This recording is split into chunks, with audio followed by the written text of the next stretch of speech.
Mega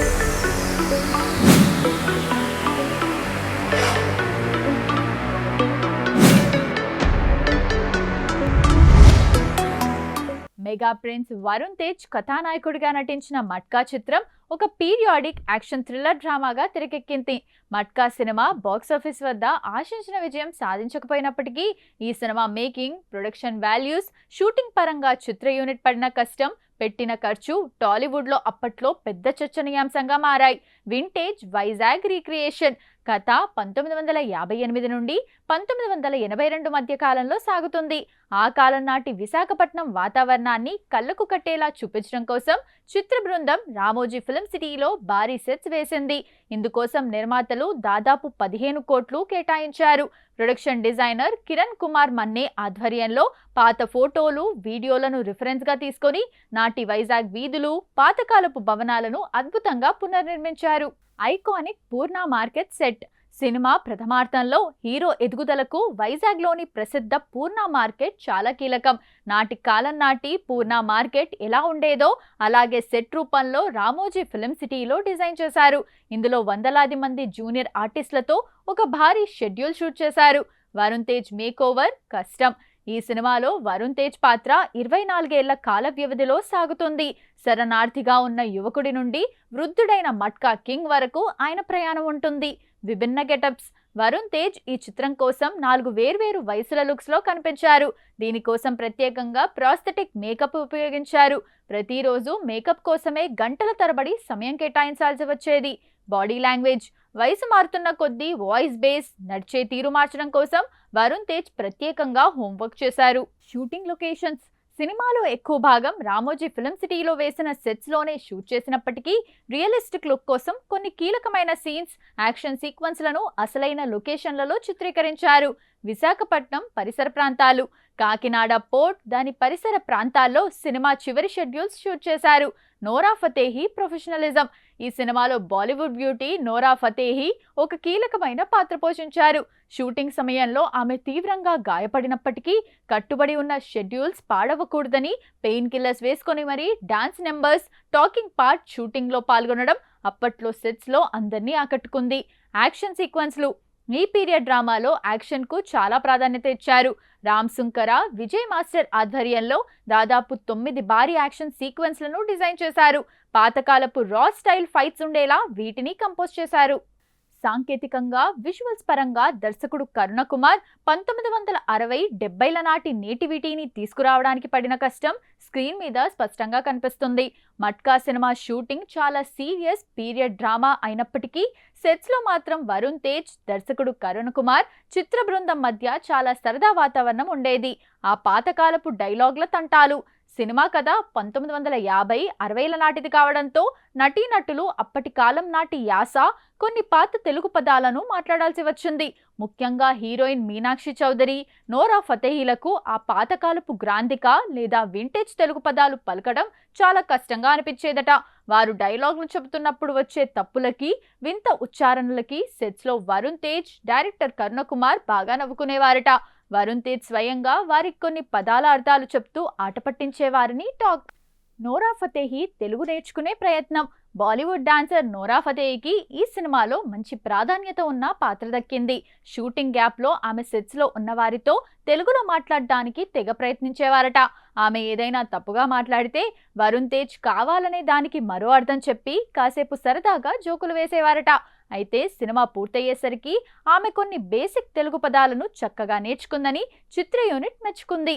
Ramoji film సిటీలో time travel feeling. Ramoji film సిటీలో వేసిన 1960ల నాటి వైజాగ్ సెట్ ఎంత రియలిస్టిక్ గా ఉండేదంటే షూటింగ్ కి వచ్చిన నటీనటులు, టెక్నీషియన్లు అందరూ తాము నిజంగానే పాతకాలంలోకి వెళ్ళిపోయామా అనే భ్రమలో ఉండేవారట.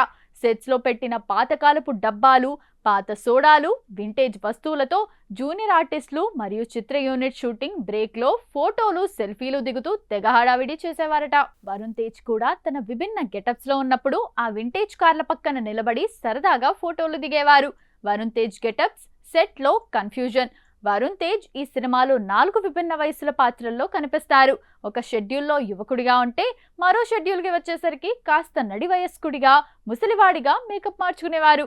కొన్నిసార్లు ప్రాస్థెటిక్ మేకప్ పూర్తి చేసుకుని వరుణ్ తేజ్ సెట్లోకి వస్తుంటే అక్కడ ఉన్న కొంతమంది కొత్త అసిస్టెంట్ డైరెక్టర్లు లేదా జూనియర్ ఆర్టిస్టులు ఆయనను గుర్తుపట్టలేకపోయేవారట. ఎవరా పాత నటుడు అని కన్ఫ్యూజ్ అవ్వడం, ఆ తర్వాత అది వరుణ్ తేజ్ అని తెలిసి నవ్వుకోవటం సెట్లో కామన్ అయిపోయిందట. లంచ్ టైం ముచ్చట్లు. వైజాగ్, కాకినాడ పరిసర ప్రాంతాల్లో అవుట్డోర్ షూటింగ్ జరుగుతున్నప్పుడు వరుణ్ తేజ్, నవీన్ చంద్ర, దర్శకుడు కర్ణకుమార్ అందరూ కలిసి క్యారవాన్లలో కాకుండా సెట్లోనే ఒకే దగ్గర కూర్చుని భోజనాలు చేసేవారట. ఆ సమయంలో పాత సినిమాల గురించి, షూటింగ్ అనుభవాల గురించి ఎన్నో జోకులు వేసుకుంటూ లంచ్ టైంను బాగా ఎంజాయ్ చేసేవారని ఇంటర్వ్యూల్లో చెప్పారు. మట్కా లాంటి ఒక పీరియడ్ యాక్షన్ థ్రిల్లర్ సినిమాను నిర్మించడం వినడానికి ఎంత గ్రాండ్గా ఉంటుందో ప్రాక్టికల్గా షూటింగ్ చేసేటప్పుడు అన్ని వందల రెట్ల సవాలు ఎదురవుతాయి. బడ్జెట్, మార్కెట్ సమీకరణలు. ఈ సినిమా నిర్మాణ సమయంలో ఎదురైన అతిపెద్ద సవాలు బడ్జెట్. వరుణ్ తేజ్ గత చిత్రాలు బాక్సాఫీస్ వద్ద ఆశించిన స్థాయిలో ఆడకపోవడంతో మట్కా లాంటి భారీ బడ్జెట్ పీరియడ్ సినిమాను నిర్మించడం నిర్మాతలకు పెద్ద రిస్క్గా మారింది. మధ్యలో బడ్జెట్ సర్దుబాటు కాక కథలో మార్పులు చేయాల్సి రావటం వల్ల షూటింగ్ కొన్ని రోజుల పాటు నిలిచిపోయింది. దాదాపు సినిమా ఆగిపోయిందనే రూమర్స్ కూడా వచ్చాయి. కానీ నిర్మాతలు పట్టుబట్టి బడ్జెట్ రీషెడ్యూల్ చేసుకొని సినిమాను పూర్తి చేశారు. ప్రాస్థెటిక్ మేకప్, శారీరక శ్రమ. వరుణ్ తేజ్ పాత్ర 24 ఏళ్ల వయసు నుండి ఓల్డేజ్ వరకు మారుతుంది. గంటల కొద్దీ వేచి ఉండటం. వృద్ధుడి పాత్ర కోసం వరుణ్ తేజ్కు ప్రతిరోజు మేకప్ వేయడానికే 3 నుండి 4 గంటల సమయం పట్టేది. షూటింగ్ అయిపోయాక దాన్ని తొలగించడానికి మరో గంట పట్టేది. ఎండ తీవ్రత.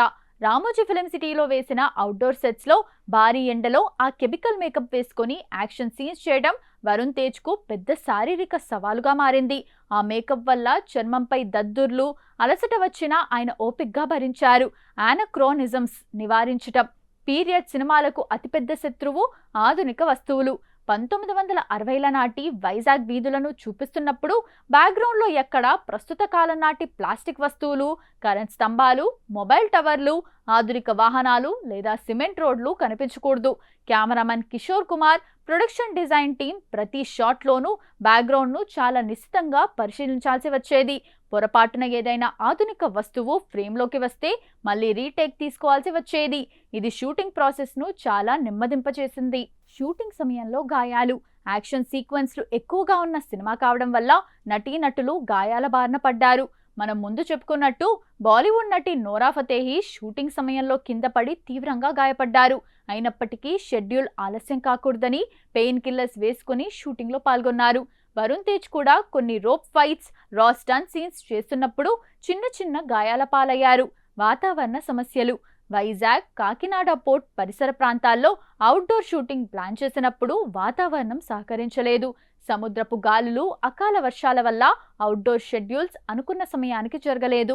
దీనివల్ల అనుకున్న రోజుల కంటే షూటింగ్ డేస్ పెరిగి ప్రొడక్షన్ కాస్ట్ మరింత ఎక్కువైంది. సినిమా ఫలితం ఎలా ఉన్నా ఒక వింటేజ్ ప్రపంచాన్ని సృష్టించడానికి దర్శకుడు కర్ణకుమార్, హీరో వరుణ్ తేజ్, నిర్మాతలు పడిన ఈ సవాళ్లు వారి సినిమా పట్ల ఉన్న ప్యాషన్ను చూపిస్తాయి. మట్కా సినిమా బాక్సాఫీస్ వద్ద డిజాస్టర్గా నిలిచింది. సినిమాపై అంచనాలు భారీగా ఉన్నప్పటికీ కమర్షియల్గా ఇది నిర్మాతలకు, డిస్ట్రిబ్యూటర్లకు పెద్ద నష్టాలను మిగిల్చింది. దీనికి గల ముఖ్య కారణాలు ఆశించని వసూళ్లు. ఈ సినిమా ప్రపంచవ్యాప్తంగా థియేట్రికల్ బిజినెస్ దాదాపు 15 కోట్లకు పైగా చేసింది. కానీ బాక్సాఫీస్ రన్లో ఈ చిత్రం కనీసం 5 కోట్ల వసూళ్లను కూడా రాబట్టలేకపోయింది. మిశ్రమ టాక్. సినిమా విడుదలైన మొదటి రోజు నుంచే నెమ్మదైన కథనం, రొటీన్ కథ కావడం వల్ల ప్రేక్షకులను ఆకట్టుకోలేకపోయింది. వరుణ్ తేజ్కు నిరాశ.